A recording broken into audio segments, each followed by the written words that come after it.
Au sommaire de ce 13h, l'Union interparlementaire a 125 années d'existence.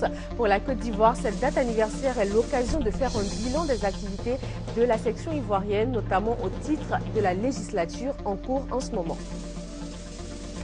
Dernière phase du recensement général de la population et de l'habitat en Côte d'Ivoire du 7 au 10 août 2014. Il s'agit de vérifier la véracité des informations fournies par le recensement. Les agents recenseurs en charge de la question reçoivent une formation. Le 8 août 2014, dernière plaidoirie de l'affaire Pistorius est entamée depuis l'année dernière. L'athlète handicapé sud-africain est accusé d'avoir volontairement tué sa petite amie, Riva Steenkamp. Merci d'être avec nous sur RTI 1 pour ce nouveau point de l'actualité. Bienvenue. L'Union interparlementaire a célébré hier ses 125 ans. C'est la première organisation internationale à caractère politique au service de la coopération entre les parlements du monde. Pour la Côte d'Ivoire, cette date a été l'occasion de faire un bilan des activités de la section ivoirienne, notamment au titre de la législature en cours. Léon Brou.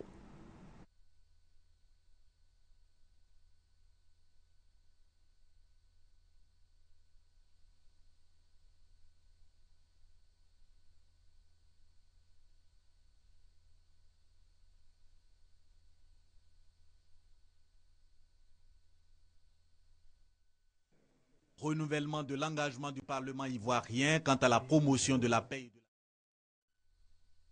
Le député Yassé Demel sanctionne la célébration du 125e anniversaire de l'UIP, l'Union interparlementaire créée en 1889 pour promouvoir la paix et la démocratie au sein des parlements et à travers le monde. En 125 ans donc, l'UIP, selon son président délégué pour la Côte d'Ivoire, le député Jean Touni, a accompli des œuvres incommensurables, création de l'ONU et de la Cour permanente d'arbitrage de la Haye, règlement de conflits, etc. En Côte d'Ivoire, les interventions de l'institution ces 2 dernières années s'apprécient en termes de renforcement des capacités des parlementaires en matière de genre, de réconciliation et de gouvernance. La Côte d'Ivoire y est entrée seulement en 1976. Nous avons échangé avec les autres parlementaires du monde et nous avons appris de bonnes pratiques parlementaires. L'UIP est une grande école de démocratie et de paix. Et surtout, une structure qui tient aux gens. Pour se réjouir de ces actions, la première vice-présidente de l'Assemblée nationale peut espérer de l'UIP le relèvement des défis du moment. Il s'agit de continuer à façonner un monde radicalement différent, où la paix, les droits de l'homme, l'égalité et le développement humain nourrissent un désir plus accru de démocratie. Renouveler notre engagement au service de la paix et de la démocratie, thème du 125e anniversaire de l'UIP, célébré conformément aux recommandations de la 130e Assemblée générale de l'institution, tenue en avril dernier à Genève, en Suisse. La succession à la tête du canton Akwa et Amsokro divise les chefs traditionnels. Le ministre d'État, ministre de l'Intérieur et de la Sécurité est allé à leur rencontre. Ahmed Bakayoko a exhorté cette tête couronnée à respecter la tradition qui autorise Augustin Thiam à hériter du trône. Sylvie Touré.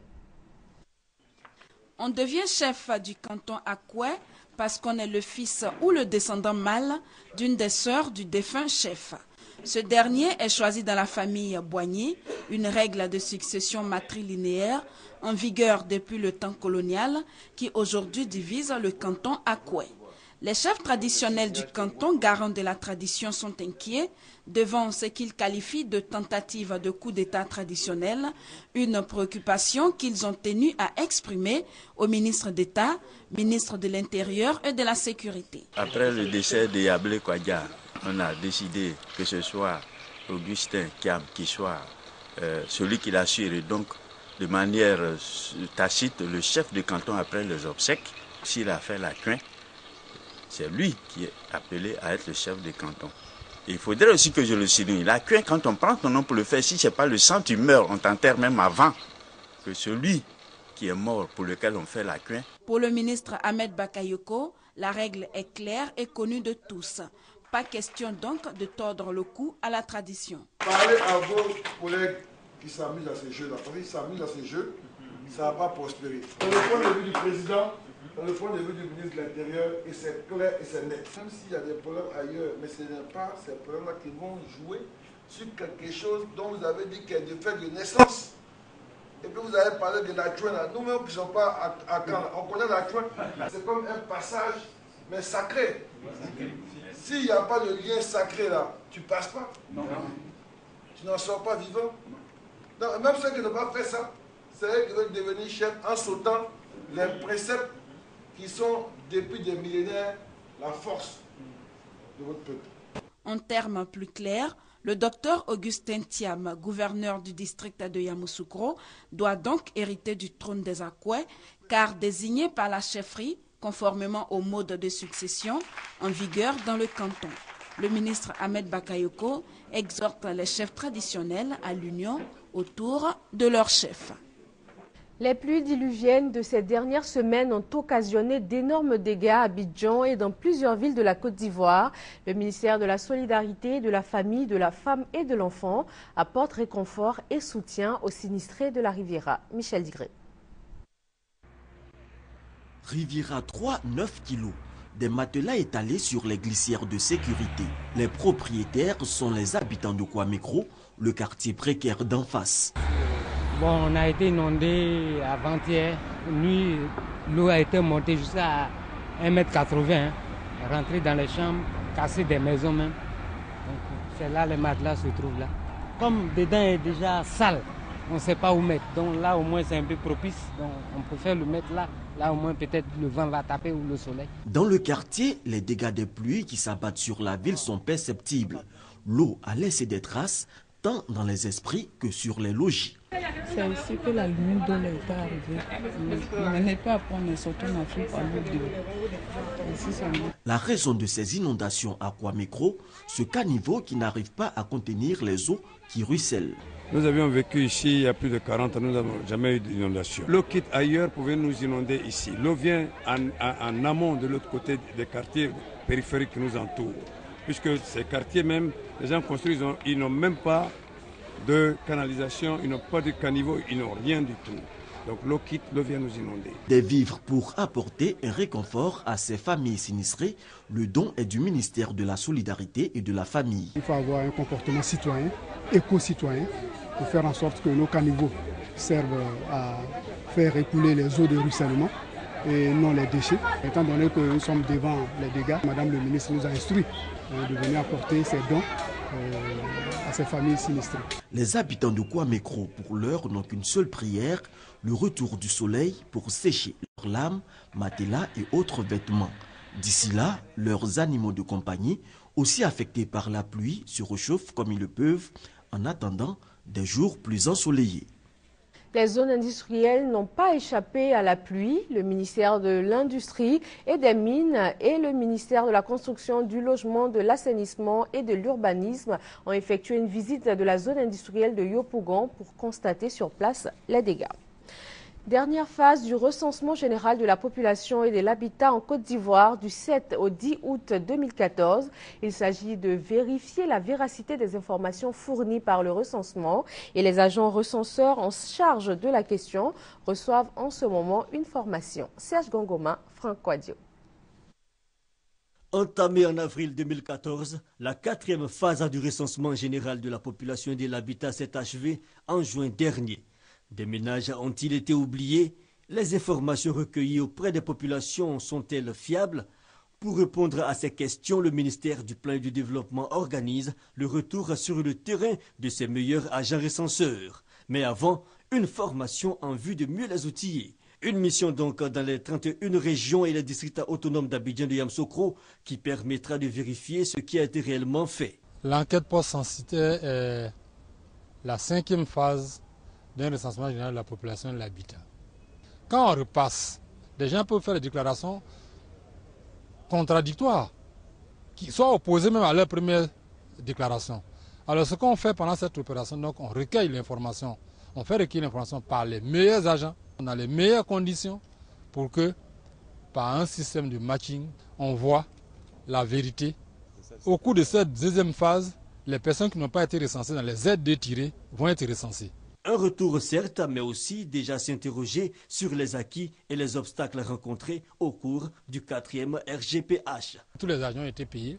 Je ne dois à aucun agent, à part la question de bonification que le gouvernement a arrêtée. Pour parler des chiffres, nous sommes à 98% arrêtés, 2%. Il y a eu des problèmes, cette affaire de boycott qui a sapé au départ le moral de nos agents. Techniquement, ça n'avait aucun impact. La preuve est que nous trouvons avec 98% de la population recensée, alors qu'en 98, nous étions à 112,5%. Les 462 agents retenus pour cette phase de vérification du recensement général de la population de l'habitat, encore appelé 5e RGPH, disposent d'outils nécessaires pour suivre la formation afin de réussir la mission. Ils ont reçu le conseil et les encouragements du ministère du Plan de Développement au cours de cette première journée de formation à l'antenne de la fonction publique d'Adjamé. Le ministère de l'Industrie et des Mines veut labelliser les produits artisanaux et agricoles. Pour ce faire, les structures du monde artisanal agricole reçoivent les moyens pour valoriser leurs produits. C'est à travers des formations sur l'utilisation stratégique des indicateurs géographiques et marques collectives. Des explications avec Soro Corona. Le gouvernement de Côte d'Ivoire veut éviter que les produits ivoiriens soient imités sous d'autres cieux, sans que l'État et les dépositaires de cette production en tirent les dividendes. Il a donc décidé de promouvoir, protéger et labelliser les produits artisanaux et agricoles afin de valoriser ces produits ivoiriens.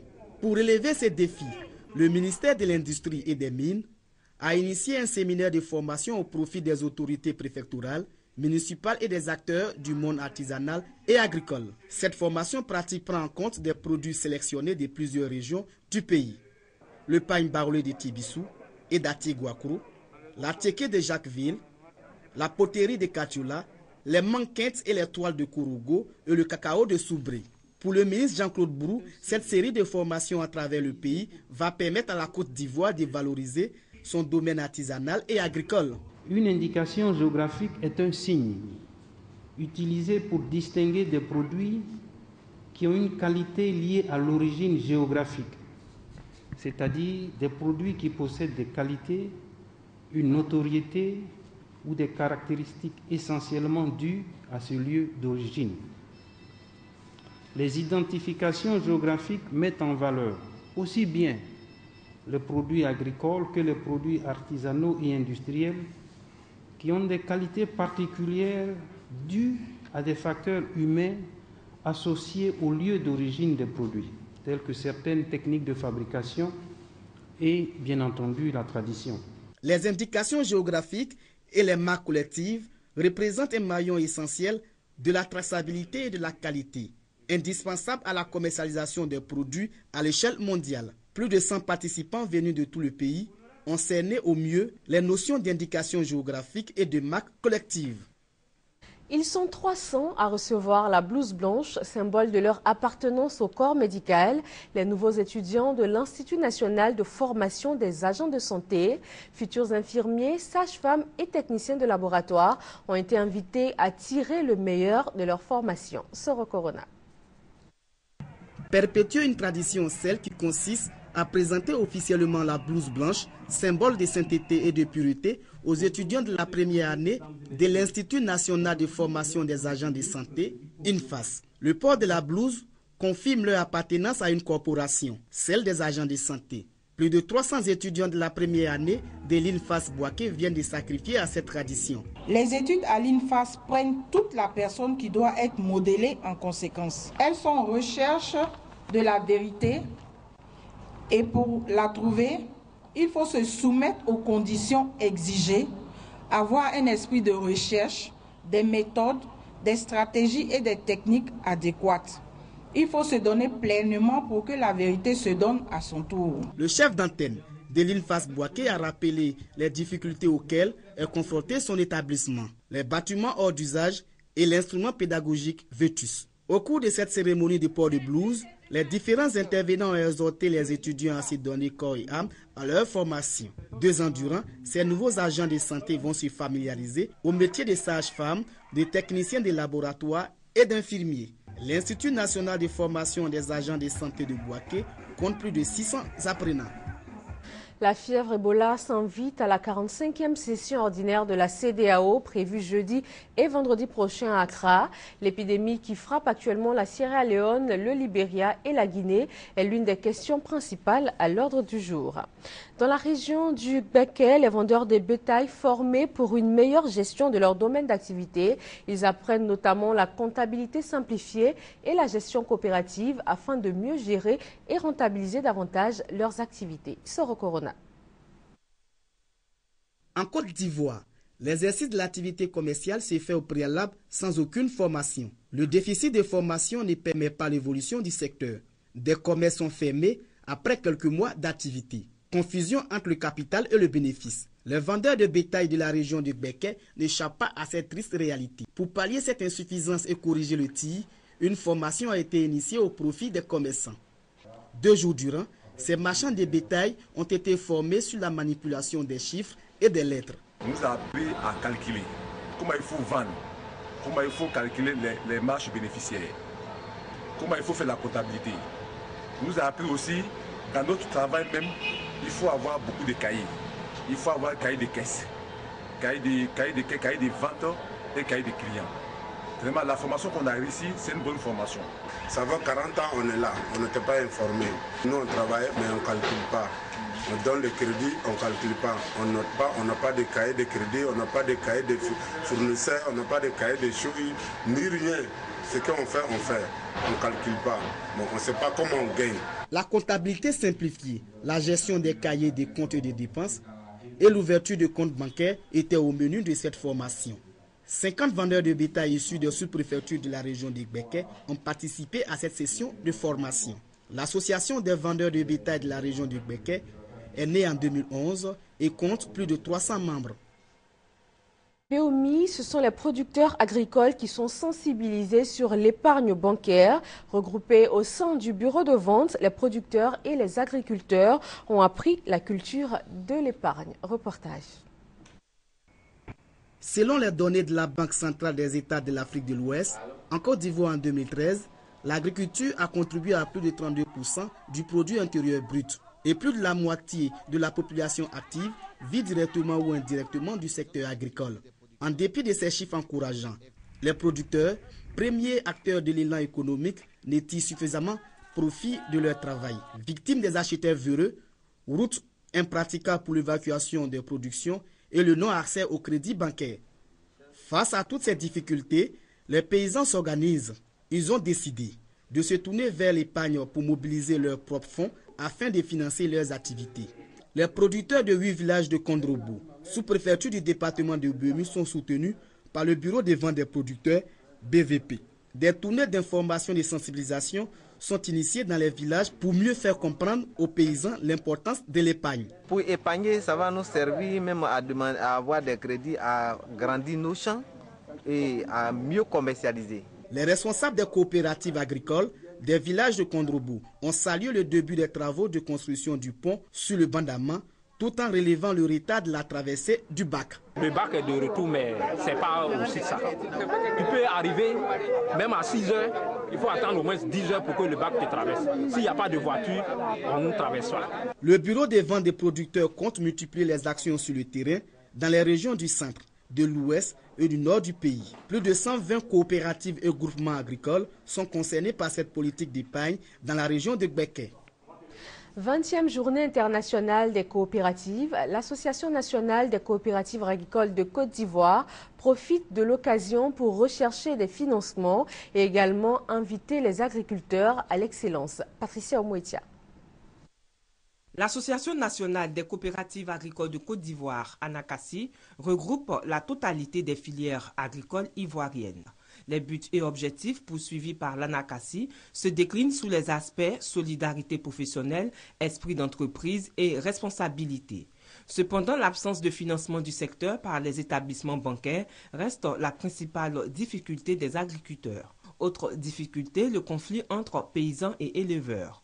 Pour Soro Penatengue, président de l'association, il est impossible de séparer les activités des éleveurs de celles des agriculteurs, même si la cohabitation reste difficile. Il s'engage donc à trouver une solution à ce problème.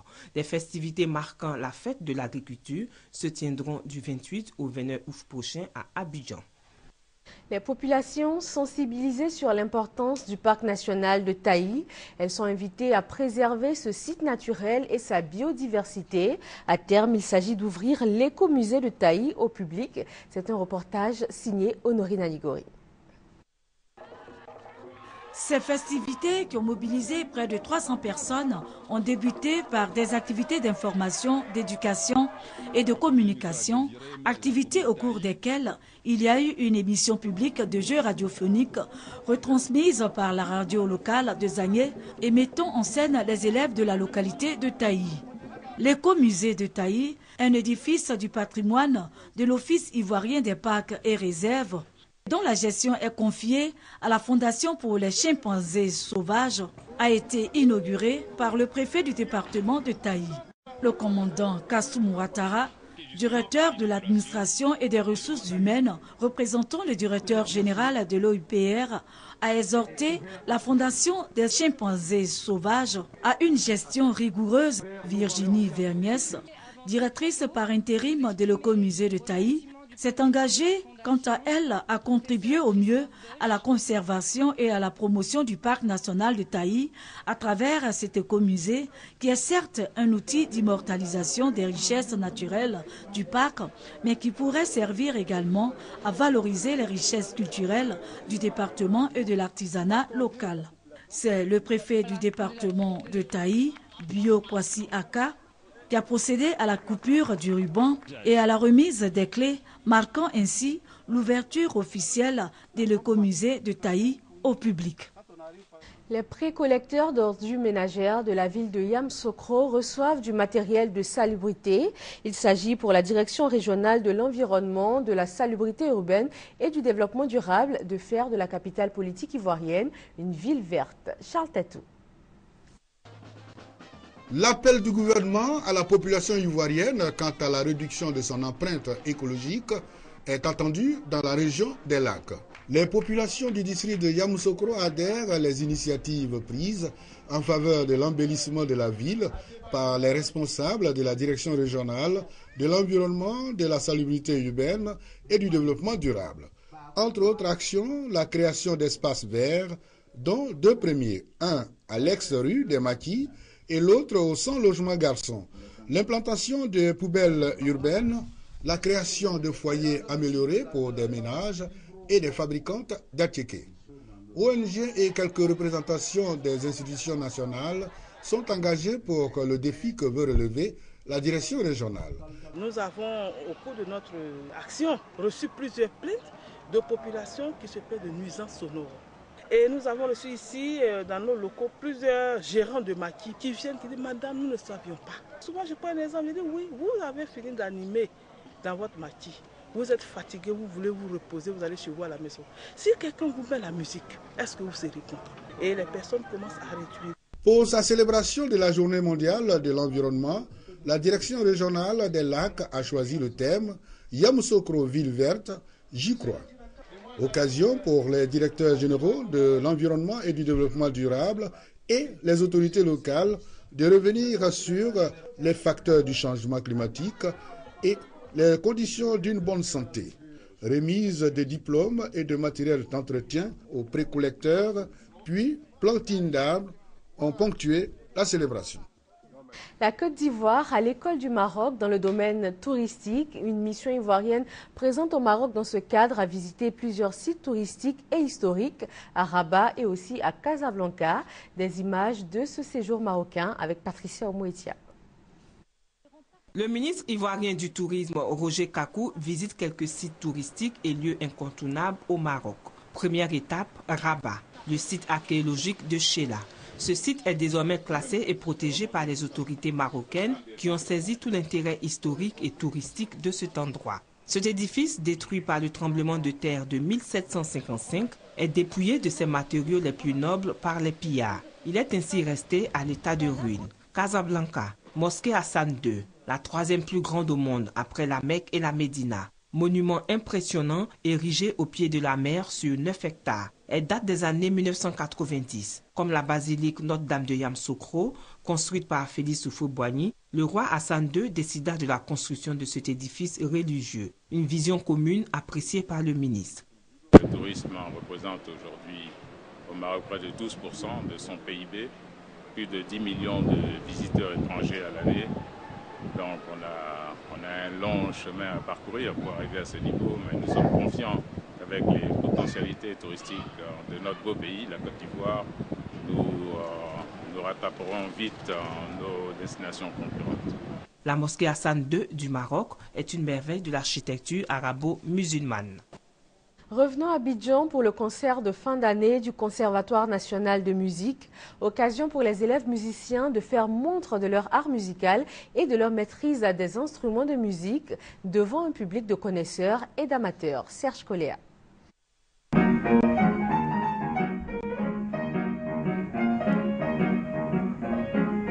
Au Conservatoire national de musique, le talent n'a pas d'âge. Il s'exprime à l'état pur.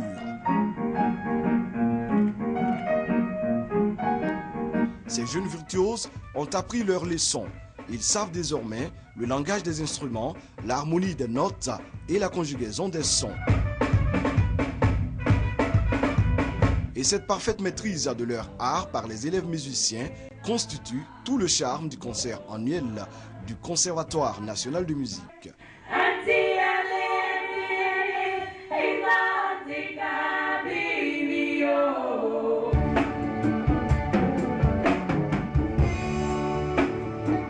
Au Conservatoire national de musique, nous venons pour apprendre la musique, pour lire la musique, pour l'écrire. Voilà, et la sentir en fait. Voilà, c'est vraiment la musique sous toute sa forme, sous toutes ses composantes que nous pratiquons ici. Dénommé Métissage et à sa 6e édition, ce spectacle est un voyage autour de l'Afrique. Le thème, l'oubli contre la culture de la mémoire, amène les jeunes apprenants à révisiter le répertoire négro-africain des belles épopées musicales.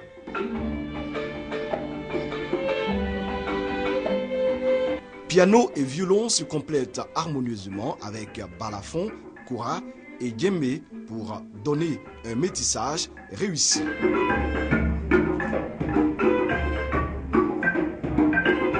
De voir qu'il y a des Ivoiriens qui savent jouer au violon, qui peuvent jouer du piano, c'est une chose formidable. Par rapport au registre, les enfants ont entamé ce soir, c'était du volume, c'était du fait, c'était du bon travail. Ils sont encore à l'école de musique, la relève est déjà assurée. Ce concert du Conservatoire national de musique donne tout simplement l'occasion à ces artistes d'étaler toute leur maîtrise de l'art musical après une année de dur labeur à l'École nationale de musique.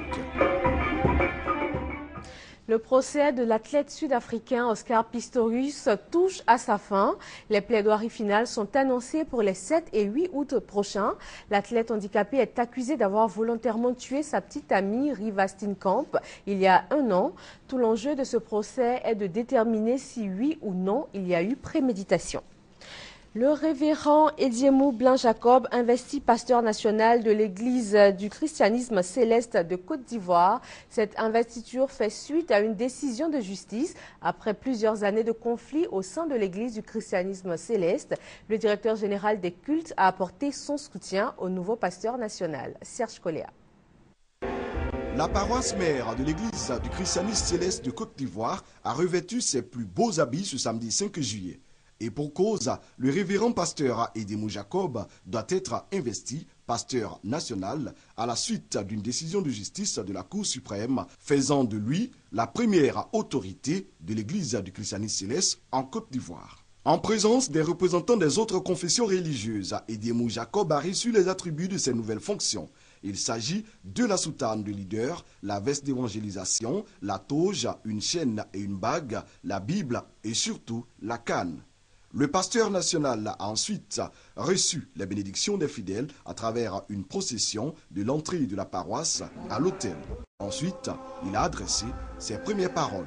L'Église a une constitution Pour adhérer à une religion, il faut d'abord accepter les conditions de la religion. Il dit, avant, j'ai accepté d'être chef, j'ai tout abandonné. C'est le règlement de l'Église dans le prophète.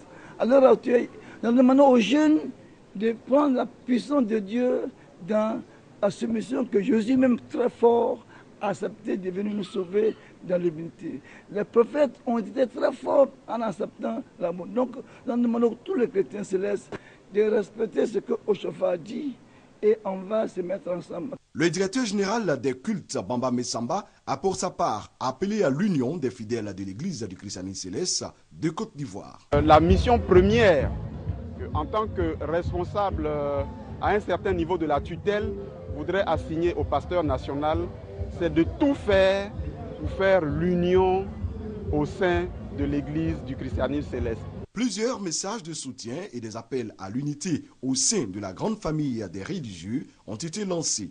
Le pasteur national de l'église du christianisme céleste du Côte d'Ivoire, Edemou Jacob, entend rassembler tous les chrétiens célestes pour former une seule et unique famille. Et un mot de sport football pour finir. La première demi-finale du mondial brésilien, c'est ce soir. À l'affiche, un choc de titans, de géants du football, Brésil-Allemagne. Et un seul va passer cette étape. Et voilà qui met fin à ce 13h. Merci de votre attention.